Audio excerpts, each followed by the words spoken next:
सिद्धि की शादी के बाद वो ससुराल चली जाती है। पीछे रह जाती है भाभी रानी। सिद्धि के ससुराल जाते ही भाभी कहती है, अरे वाह जी वाह, सारे कपड़े मेरे। हाय रे पैंट, अरे वाह वाह, मजा आ जाएगा। अरे ये सिद्धि की अलमारी के सामने खड़े होकर क्या बड़बड़ा रही है? जा जाकर देख मेहमानों को विदाई की मिठाई मिली कि नहीं। अब हाँ माँ जी, क्यों नहीं, लेकिन पहले कपड़े तो बदल लूं। अब रानी आ जाती है सिद्धि के उन कपड़ों में जो वो ससुराल जाने से पहले घर छोड़ जाती है। अरे रानी, कुछ दिन रुक जाती। अरे ये तो सिद्धि बिटिया को मैंने ही दिया था, बड़ा ही फबता था उस पर, तुझ पर तो कुछ खास नहीं लग रहा। अब वो ना मेरे सारे कपड़े गीले थे तो सोचा पहन लूं। वैसे भी सिद्धि को कौन सा दिन पुराने आउटडेटेड कपड़ों को पहनना है। वैसे भी ये सूट तो मैंने तभी पहना था, वैसे खास है भी नहीं ये। हाँ ठीक है, लेकिन ना मेरी सिद्धि पर तो जमता था। सारे मेहमान चले जाते हैं और सिद्धि ससुराल से मायके पहली बार आती है। अपना घर, अपना कमरा, अपनी अलमारी। ये बोलकर जैसे ही सिद्धि अलमारी खोलती है तो सामने उसके कपड़ों की जगह कुछ और ही रखा होता है। माँ, ओ माँ, जरा कमरे में तो आना। सास और रानी वहां पहुंच जाते हैं। रानी ने पहनी होती है सिद्धि की जींस और टी शर्ट। अरे भाभी, ये क्या? ये तो मेरी बड़ी ही महंगी टी शर्ट है, इसे आपने घर में क्यों पहनी है? अरे बहुत मिलती है दीदी ये चौक की मार्केट में, 150 में। ओ भाभी प्लीज, ये एरोपोस्टल है, 2000 की एक टी शर्ट। ओह, 2000 में तो दीदी 4 साड़ी आ जाए। अब क्या बोलूं भाभी, ये मेरी अलमारी में छोटू के कपड़े, तो मेरे कपड़े कहाँ हैं? मेरी अलमारी में? अब दीदी आपको कौन से पुराने कपड़े पहनने थे? माना भाभी, लेकिन मैं जब घर आती तो यही सब पहनती ना। अरे तुम तो बड़ी कंजूस हो दीदी।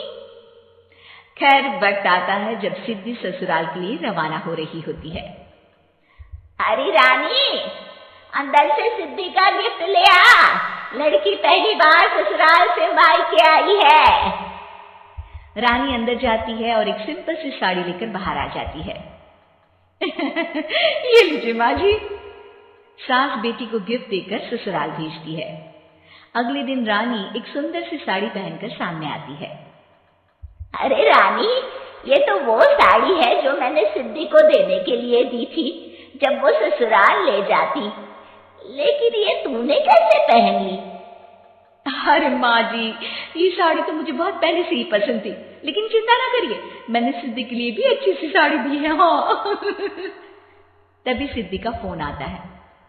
क्या माँ, कुछ अच्छा तो दिया होता ससुराल ले जाने के लिए। अरे पहले दिखा दिया होता। यूं चमकते हुए पैकेट में नौकरानी वाली साड़ी मत दिया करो माँ।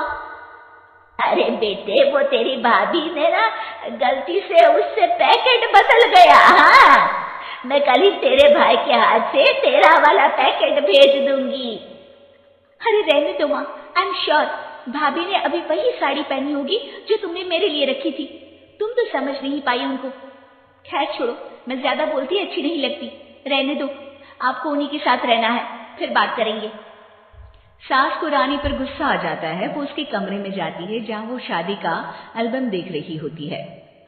रानी, मार्केट जाकर एक ऐसी ही साड़ी लेकर आ, कल प्रतीक जाकर सिद्धि के घर दे आएगा। अरे क्यों माँ जी, कितनी साड़ी देनी है दीदी को? यहाँ कोई सेल लगी है क्या? अरे चुप कर, मेरे बेटी के हिस्से की साड़ी खुद पहन ली, अब ज्यादा ज्ञान बांट रही है। एक दिन सिद्धि का फोन आता है। माँ, मेरी सास ने आप सबको खाने पर बुलाया है। सारे लोग सिद्धि के ससुराल पहुंचते हैं।